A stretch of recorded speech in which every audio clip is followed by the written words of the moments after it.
पैरों में सिर रख के रोऊं, आज तूने मुझे गिरने से बचा लिया। अपनी साड़ी के पल्ले से आंसू पहुंचे हैं। वीर पुरुष रोया नहीं करते, संकट तो वीरों पर ही आया करता है। वीर कहते ही उसको जिसके ऊपर संकट आते हैं। लक्ष्मण जी सामान्यतः रोया नहीं करते थे, क्योंकि काल है ना, काल स्वयं नहीं रोता, काल दुनिया को रुलाया करता है। लक्ष्मण जी जीवन में 3 बार रोए। आज रोए, दूसरी बार तब रोते हैं जब लंका में जानकी जी को अग्नि परीक्षा देनी होती है, और अग्नि परीक्षा के लिए चिता लक्ष्मण जी को ही बनानी होती है। लक्ष्मण हो धर्म के नेगी, पावक प्रकट करो तुम बेगी। तो दूसरी बार लक्ष्मण जी तब रोए जब जानकी जी की अग्नि परीक्षा के लिए इन्हीं को लकड़ी लाकर, काष्ठ लाकर चिता बनानी पड़ी। और तीसरी बार तब रोए हैं जब जानकी जी का दूसरी बार वनवास हुआ और लक्ष्मण जी को छोड़ने वन में मां को जाना पड़ा। सामान्यतः लक्ष्मण जी रोया नहीं, बहुत रोए। उर्मिला जी ने सांत्वना दी, आंसू पहुंचे, दौड़कर अंदर गई है। सजा हुआ आरती का थाल रखा था, आरती उतारी है, तिलक लगाया है, कुमकुम से अभिषेक किया है, और आरती का थाल रखकर पल्ला पसार कर लक्ष्मण जी के कदमों में जब प्रणाम किया है सिर झुकाकर, तो हृदय उमड़ना चाहता है, आंसू बहना चाहते, लेकिन आंसुओं को उर्मिला जी ने रोक लिया।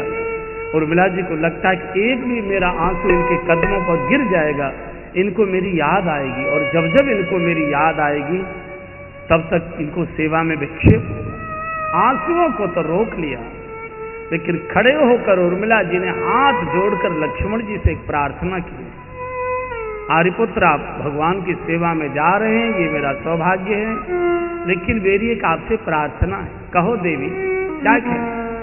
बोले आज जिस दीपक से मैंने आपकी विदाई की आरती उतारी है, 14 वर्ष के वनवास की अवधि पूर्ण होने के बाद जब आप श्री अवध पधारेंगे तो आपके स्वागत की आरती भी मैं इसी दीपक से उतारना चाहूंगी। मैं अपने दीपक को नहीं बुझने दूंगी, मेरा दीपक 14 वर्ष तक जलता रहेगा। कृपया मेरे दीपक को धोखा नहीं देना, इतनी कृपा करना, वापस लौट। और 14 वर्ष तक उर्मिला जी ने दीपक नहीं बुझने दिया। 14 वर्ष तक उर्मिला जी ने अपना श्रृंगार नहीं उतारा।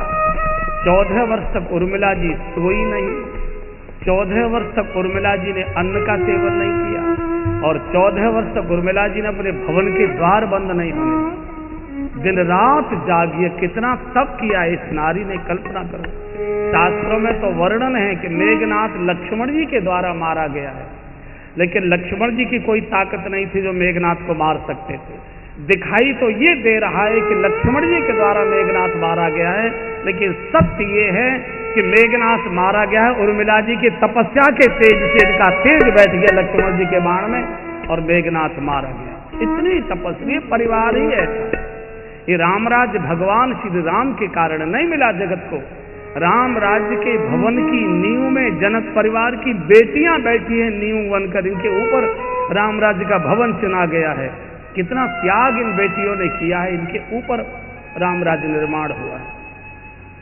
ये जानकारी कब हुई कि उर्मिला जी ने दीपक नहीं बुझने दिया? आपने सुना होगा जब लक्ष्मण जी को शक्ति लगी और हनुमान जी संजीवनी लेकर जब लौट रहे थे और भरत जी ने बाण मारकर जब नंदी गांव के पास गिरा लिया, तो उनको मिलने के लिए कौशल्या जी, सुमित्रा जी, सब लोग, उर्मिला जी भी गई नंदी गांव।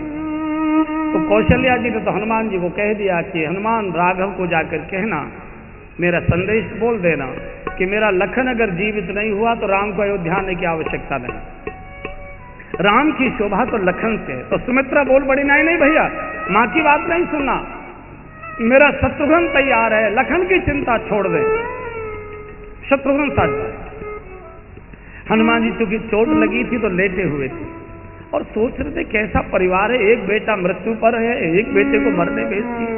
तो हनुमान जी ने लेटे लेटे उर्मिला जी की ओर देखा, तो उर्मिला जी बातें सुन रही थी, मुस्कुरा भी रही थी। और जो सुशील बहू होती है वो बड़ों की बात में रोक टोक नहीं करती। आज तो फिर भगवान ही मालिक है, तो आज तो बोलने ही नहीं देती, सुने तो तब।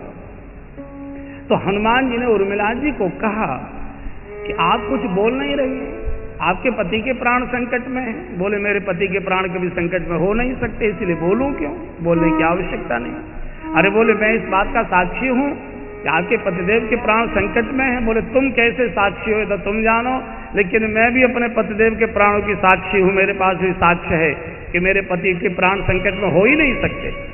बोले आपके पास क्या साक्ष्य है?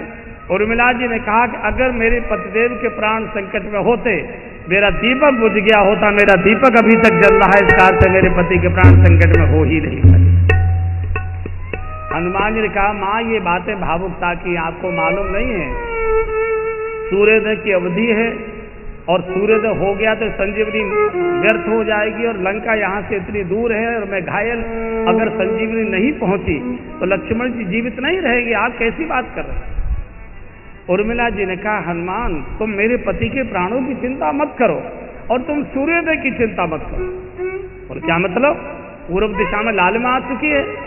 बोले कितनी भी लालिमा आ जाए, सूर्योदय नहीं होगा, मैं कहती हूं मैं सूर्योदय होने ही नहीं दूंगी। बोले आप सृष्टि का नियम कैसे बदल सकती है? सृष्टि का नियम है सूर्योदय का, आप कैसे नियम बदलेंगे? उर्मिला जी ने कहा मैं सृष्टि का नियम नहीं बदलूंगी, सृष्टि को अपना नियम बदलना पड़ेगा। सृष्टि को स्वयं अपना नियम बदलना पड़ेगा। कारण बोले मैं सूर्य वंश की बहू हूं, सूर्य हमारे कुल के पुरखे हैं, और कोई पुरखा ये नहीं चाहेगा कि जब मैं सोकर आंख खोलूं प्रातःकाल तो विधवा बहू मेरे सामने आकर खड़ी हो, सूर्य स्वयं ही उदित नहीं होगा, तुझे चिंता करने की जरूरत नहीं, और तुझे जो 2-4 दिन विश्राम करना है तो करना। फिर हनुमान जी ने कहा माँ ये बातें मंच पर प्रवचन में अच्छी लगती हैं, वस्तुस्थिति अलग है, उनके प्राण संकट में। और उर्मिला जी ने कहा अच्छा एक बात बताओ, मैं तो नहीं गई लंका, तुम तो लंका से आए हो ना। हाँ अब ये बताओ कि मेरे पति हैं कहाँ? बोले भगवान की गोद में हैं।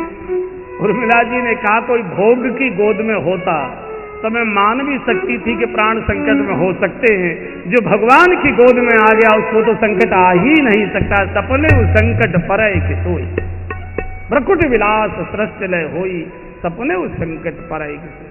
और सुनो हनुमान, किसी माई के लाल की ताकत नहीं है जो मेरे पतिदेव को बाण मारकर घायल कर दे।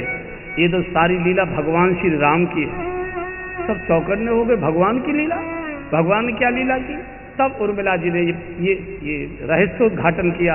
अयोध्या में भी किसी को मालूम नहीं, केवल उर्मिला जी को जानकारी थी।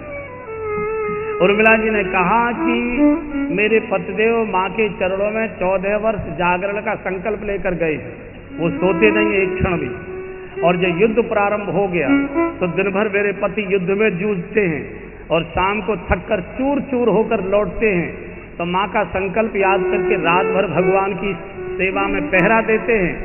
भगवान को तरस आ गया कि मेरा छोटा सा भैया दिन भर युद्ध करता है, रात को जाग कर मेरी रक्षा करता है, ये ऐसे वैसे तो आराम करेगा नहीं, चलो मेघनाथ के बाण के बहाने से थोड़ी देर अपनी गोदी में इसको विश्राम दिला देते हैं।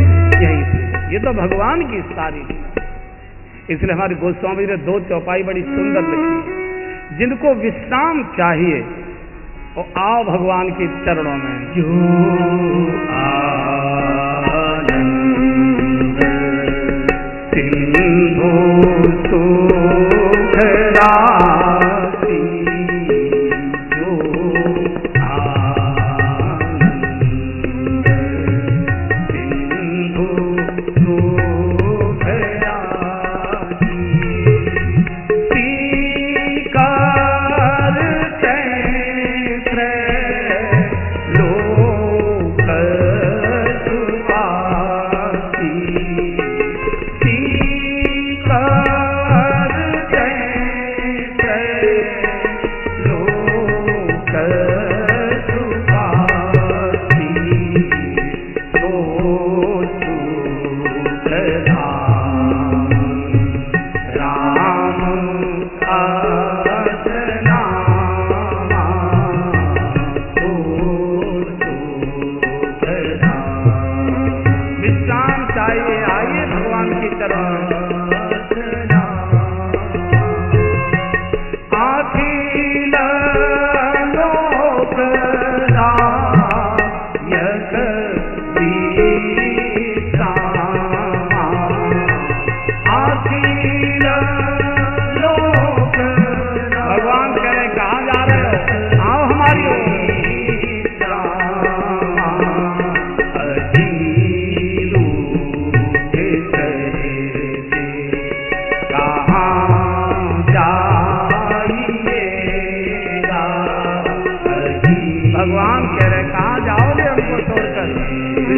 करना है तो बैठो।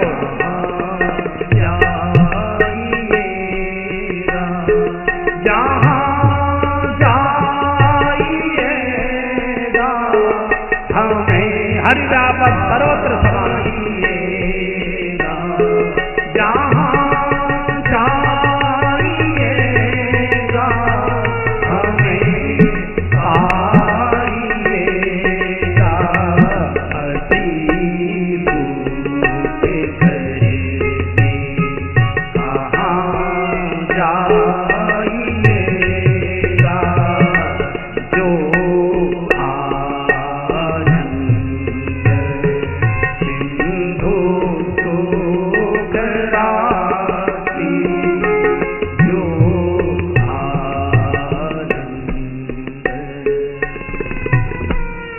उर्मिला जी की शुभकामनाएं लेकर पुनः आ गए। महाराज तो मूर्छित पड़े हैं, मानसिक रूप से तीनों ने प्रणाम किया और जैसे ही श्री अवध के राजमार्ग पर तीनों महापुरुष आए हैं, पूरी अयोध्या चीख पड़ी, अरे बैरन काठानी मन में राम सिया भेजी तेरी वन में, राम सिया भेजी तेरी वन में, वो भेज गए काठानी मन में राम सिया भेजी तेरी वन में, राम सिया भेजी तेरी वन में, ओके कैसे कौशल्या की छिन गई वाणी, कौशल्या की छिन गई वाणी, रो न सकी मूर मिला दीवानी, रो न सकी मूर मिला दीवानी, कह गई तू इतनी रानी, कह गई तू इतनी रानी, रह गई मेहरत में राम सिया भेजी तेरी वन में, राम सिया भेजी तेरी वन में, ओके कैसे काठानी मन में राम सिया भेजी तेरी वन में, राम सिया भेजी तेरी वन में। सारी अयोध्या निकल कर बाहर आ गई अवध से। केकई तू अकेली रहे अब अयोध्या में, हम चले जहां राम। भगवान अनेक प्रकार से समझाते हैं, कोई नागरिक मानने को तैयार नहीं। रात्रि को तमसा के किनारे विश्राम हुआ। भगवान ने सुमंत्र जी को कहा, चाचा जी अब इतने बूढ़े लोग हैं, इसमें रुग्ण हैं, बच्चे हैं, स्त्री हैं, अब इतनी भीड़ को कहाँ वन में लेकर जाएंगे? ऐसा करो रात में ही निकल लेते हैं, सब लोग सो चुके हैं। खोज मार रत हाँका उताता, रोते राते अपने लौट जाएंगे तो घर में कम से कम चैन से तो रह लेंगे, नहीं वन में कहाँ 14 वर्ष के मारे मारे घूमेंगे। भगवान सबको सोता छोड़कर निकल गए। प्रातःकाल जब लोग जागे और रथ नहीं देखा, सब लोग इधर से उधर दहाड़ मार मार कर रोने लगे, राम चले गए, राम चले गए। जो नौजवान थे उन्होंने घोषणा कर दी, हम बिना राम के वापस नहीं लौटेंगे, हम तो तमसा में डूब कर मरते। अब दूसरा संकट और आ गया परिवार के लोगों को कि ये बच्चे थे, अब ये डूबने को तैयार। तो बुजुर्गों ने समझाया, देखो भैया अगर भगवान को साथ ले जाना होता तो ऐसे चुपचाप क्यों निकल कर जाते? इसका अर्थ है भगवान हमको साथ लेकर नहीं जाना चाहते थे, और जब भगवान की इच्छा ही नहीं है तो हम उसका विरोध क्यों करें? भक्त का तो अर्थ है भगवान की जैसी इच्छा, जाई विदे राखे राम, ताई विदे, जैसे तुम्हारी इच्छा है वैसे। तो भैया कोई बात नहीं, अभी हमारे पुण्य इतने नहीं है कि प्रभु का सानिध्य हमको मिले, चलो वापस लौटते। रोते रोते सब नागरिक अयोध्या आ गए और 14 वर्ष तक अवध के नागरिकों ने कितना कठोर तपस्वी जीवन जिया है। इस 14 वर्ष की काल अवधि में महाराज दशरथ जी को छोड़कर, चूंकि उनको तो श्राप था, लेकिन इस 14 वर्ष की काल अवधि में किसी की मृत्यु नहीं हुई अवध के अंदर। दशरथ जी को छोड़कर सबने निर्णय कर लिया, प्राणों को रोक लिया संकल्प से, जब तक राम दर्शन नहीं कर लेंगे प्राण नहीं छोड़ेंगे। और 14 वर्ष की इस काल अवधि में नागरिकों ने इतना कठोर संयम किया कि 14 वर्ष में अयोध्या में कोई किसी नए बच्चे का ही जन्म नहीं हुआ। ये भी कब पता लगा? अयोध्या में कोई बच्चा पैदा नहीं हुआ 14 वर्ष में, पता कब लगा? जब भगवान 14 वर्ष के बाद लौटे अयोध्या, तो सारी अयोध्या भगवान के स्वागत में सरयू के किनारे उमड़ कर आई। भगवान ने देखा कि इसमें जवान है, प्रौढ़ है, वयोवृद्ध है, बालक एक भी नहीं है इनमें, बालक एक भी। तो जब भवन में भगवान आ गए तो माँ से कहा, माँ मेरे स्वागत में कोई बालक नहीं आया, न किसी की गोद में कोई बालक था, क्या बच्चों ने मुझसे विद्रोह कर दिया क्या? तब कौशल्या जी रो गई और कहा, राघव तुझे मालूम नहीं, ये अवध के भोले के नागरिक तेरी याद में इतना रोते रहे कि इनको वासना याद ही नहीं रही, इनको भोग भोगनाएं स्त्रियों को पुरुष याद नहीं रहे, पुरुषों को स्त्रियां याद नहीं रही, तेरे विरह में रोते रहे। तो इस 14 वर्ष में एक भी बच्चे का जन्म नहीं हुआ, और जो तुम जिन बच्चों को छोड़ कर गए थे 14 वर्ष में वो जवान हो गए, सबके सब बच्चा कोई था ही। इतना कठोर संयमित जीवन रात्रि को भगवान ने